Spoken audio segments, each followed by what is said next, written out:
அன்னை ஹதீஜா நன்னய பண்பை அகமதில் தாங்கி சிறந்தார். கண்ணில் கருணை கையில் தானம் கல்வில் இறைவேதம் சுமந்தார். செல்வத்தை மறுத்து வறுமையை ஏற்று சீமாட்டியாகவே வாழ்ந்தாரே. கண்ணியரே அன்னையரே கொஞ்சம் நில்லுங்கள், நம் கண்மணியா பாத்திமாவின் சரிதம் கேளுங்கள்.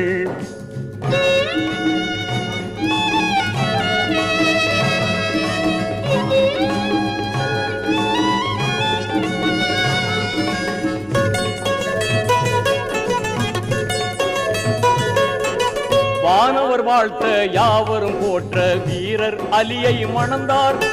வீண்புல பெண்கள் குறவை ஒலிக்க சிறப்புடன் இல்லறம் புகுந்தார். கணவர் அலியை கண்ணுக்குள் வைத்தே கனிவாய் பணிவிடை செய்தாரே. கண்ணியரே அன்னையரே